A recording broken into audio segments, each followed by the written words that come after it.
Hey everybody, it's Angie and welcome to Hot and Flashy. In today's Foundation Friday for over 50s, we're going to take a look at Beauty Blender Bounce Liquid Whip Long Wear Foundation. This is actually not the Foundation Friday I was hoping to do for you today. I wanted to be doing the Tarte Found Sealer, but I ordered that a couple weeks ago from Sephora and I can't find it. And I feel like I'm just kind of under a black cloud this week. I don't know, can't find the foundation I wanted to do. Then I was going to film this video yesterday when it was a beautiful sunny day, but I came down with like some kind of a tummy bug and was not ready for prime time at all yesterday. Feeling a little better today, although I didn't eat a thing yesterday and I'm really dehydrated. So anyway, hope I look okay and not too green, but it's not a great, beautiful sunny day today. So we may not get the sunshine test on this one, but oh well, it has been a long time in the making. I actually purchased this one and started testing it back in October when it first came out. Then I got it out and retested it again in January, and now it's May and I'm doing it again. So we get 3 seasons of wear on this one today. Fortunately, this is one of the more requested foundations that you guys have consistently asked for over the months. So anyway, I'm happy to be getting this finally done today. This foundation retails for $40 for 1 ounce, and it comes in 40 shades now. When it first came out, I think it came in 30. This is supposed to be a weightless liquid whip foundation with a multi-dimensional velveteen matte finish that wears for up to 24 hours, giving full coverage, and is supposed to be good for all skin types, and is also supposed to be smoothing on the skin. And you know, I'm always looking for something that is smoothing. The texture of my skin is like the bane of my existence, so smoothing would be great. The packaging on this is a heavyweight glass bottle. It's really big packaging, but they have a nice little reservoir here where the product comes out onto the reservoir with a pump. This is mainly a water and silicone base. It does contain some talc, some hyaluronic acid. It's fragrance-free, and it's also cruelty-free, gluten-free, and vegan. Beauty Blender recommends that you can apply this with a sponge, but that you can also apply it with a brush or with your fingers. All right, let's take a look at the swatches. I have shades 3.25, 3.45, and 3.65. 3.45 is what I'm wearing in the other 2 days of testing, and 3.65 is what I'm wearing today. All right, you know what? It looks like it might be sunny out right now, so let me run outside, do the outdoor sunshine test, and then I'll come back to run you through the other 2 days. All right, the sun was out. I got the footage. I will look at it in a minute and then bring it in towards the end of the video. So let's go back to last October when I tried this on the first day. I put it on with my Make Prem UV Defense Me liquid sunscreen underneath. I used Hourglass primer on one side of my face, no primer on the other side. I used the Beauty Blender on one side. It goes on really smoothly with the sponge. It blends easily and looks like high, medium to almost full coverage. It's definitely covering up all of my redness and freckles and stuff in one pass. It's not super full coverage, like you can still see tiny things through, but I think it looks nice. And I use my Clairsonic foundation brush on the other side.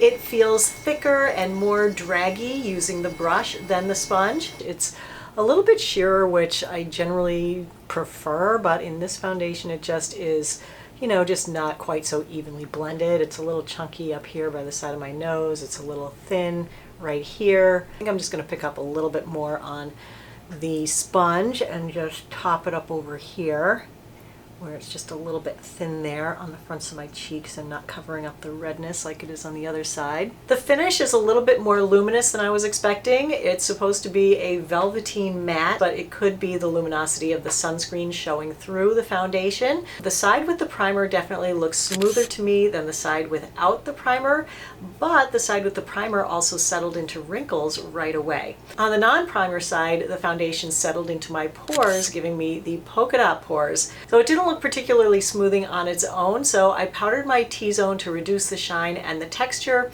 and I liked how it looked to start. So I went about my day. I came back after about 5 hours. From a distance, it didn't really look that worn off, so the wear was still okay, but it had become so shiny and had sunken into every pore and every little ripple and wrinkle on my face. It had settled into wrinkles on both sides of my face, primer or no. It was gathered by the sides of my nose. It was breaking up on the surface.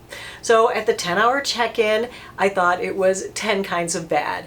It was shiny, sliding around, looking so textured, looking waxy, looking heavy.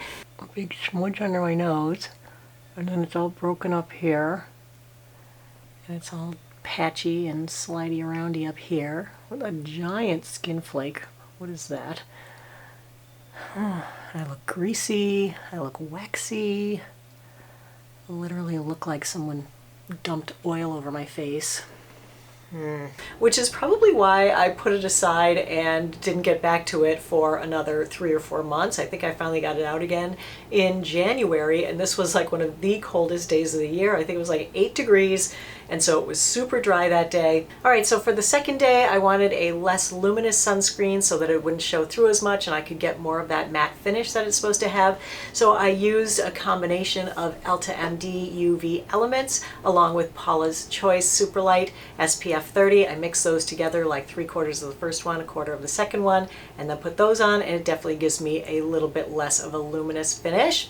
Then I also used 2 different primers. On one side, I used Farsali Skin Tune Blur Primer, and on the other, I used Smashbox Photo Finish Light Primer, so I could be sure to get a mattified effect and hopefully help with some of the texture. I applied it with my fingers on the Farsali side. Applying it with the fingers, it feels really thick and gluey. This is a very thick foundation. It doesn't have a really good slip to it, so it doesn't glide over the skin very well. It's all smeared and streaked. I don't know if you can see all the smear marks and streak marks.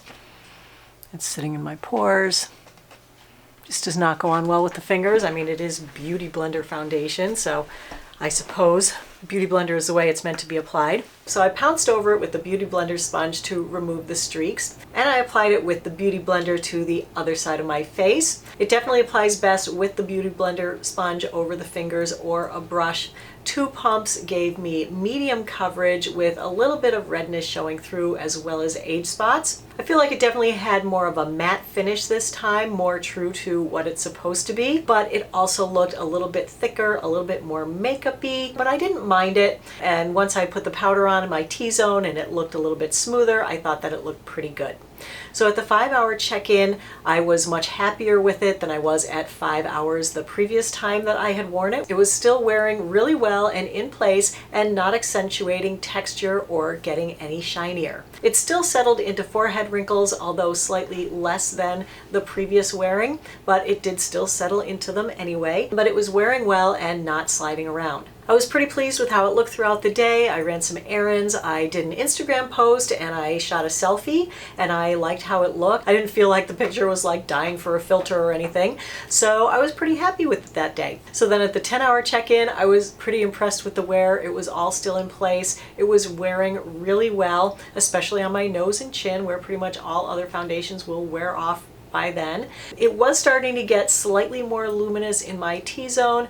It was only the slightest bit worn off around here for 10 hours, this I think is really good wear. It did settle in this one little wrinkle, but it does look a little drying around here. Got some skin flakes here on my upper lip. A little worn off here. You know, it's not perfect, but I feel like my texture actually looks reasonable for a change. And on my forehead, I think it looks fine. You know, for 10 hours. A little bit of a dry spot here, a little bit over here. It doesn't feel like it's drying out my skin while I'm wearing it, but it does cause skin flakes later in the day. So it might not be the greatest for dry skin. And I'm sure a lot of people will be asking for the lippy that I was wearing on day 2 there. That is the Physicians Formula Healthy Lip Velvet Finish liquid lipstick, and the shade was in Coral Minerals. All right, so those were the first 2 days. Now it's the end of May, so we got a humid day in the fall, a really cold day in the winter, and today is just a regular day in the spring. Today I have it on with my EltaMD UV Element sunscreen combined with the Australian Gold Tinted Face 50. That tends to be a little bit more of a matte sunscreen. And then I put on my new favorite primer, which is the Hello Fab Pores Be Gone Matte Primer. So I don't know if my pores are gone. We'll see in the sunshine test if it is. I feel like today my face looks pretty good. I'm pretty happy with how it looks. And we'll see how it wears. I got a super late start today because, as I said, I was sick yesterday, and so I got kind of a slow start this morning. think it's, yeah, it's 2:45 now, and I think I only put the makeup on maybe an hour and a half ago. So we're not going to get a full long wear test on it today, but I did feel like it did wear well. So it's definitely giving the long wear that it promises. It definitely can be the matte finish that it promises, that velveteen kind of matte. And I think that overall it's nice looking, especially if you like something that is going to be more full coverage, which, you know, isn't really my cup of tea, but I don't mind it.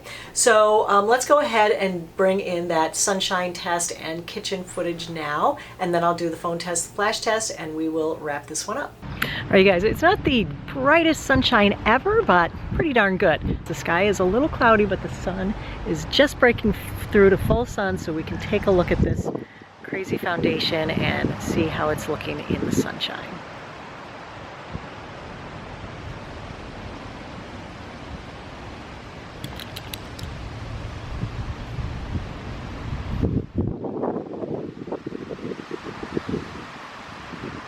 And while we're out here, let's go ahead and do the kitchen overhead yellowy light test.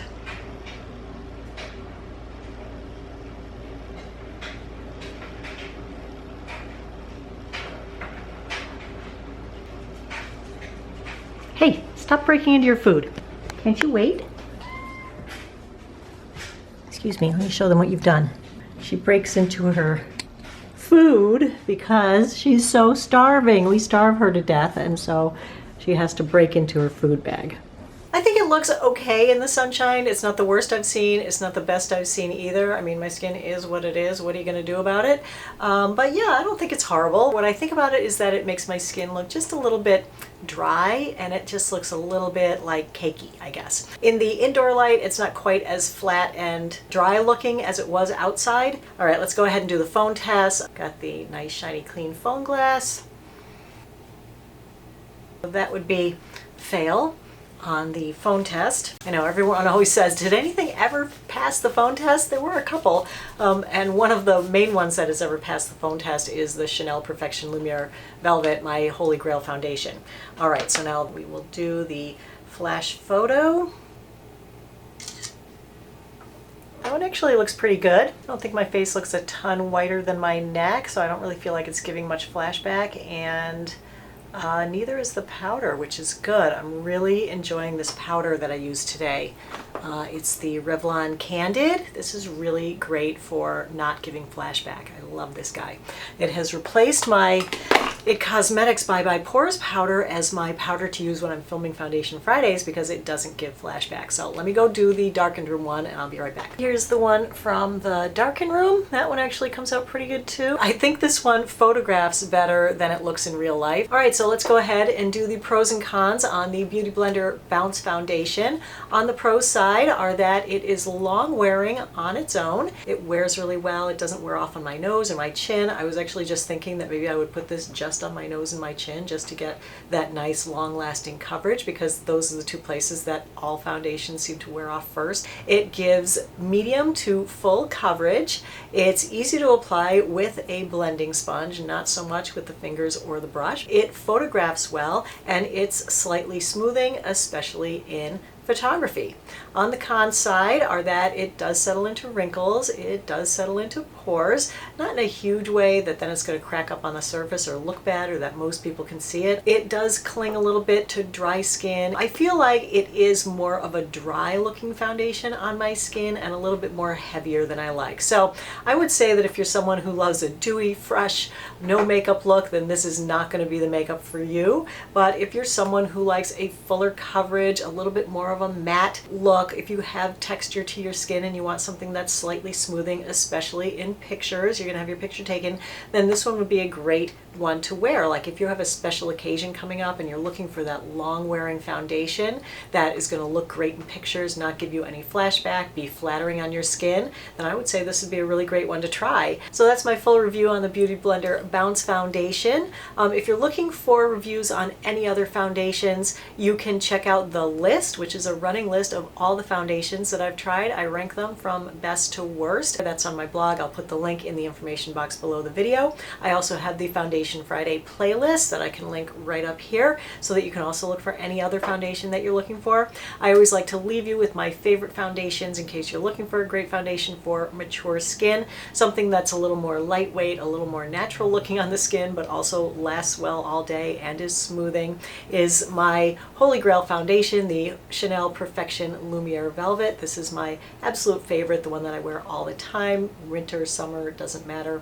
It's just perfect for me, and it stays in the Holy Grail spot and hasn't been knocked out yet.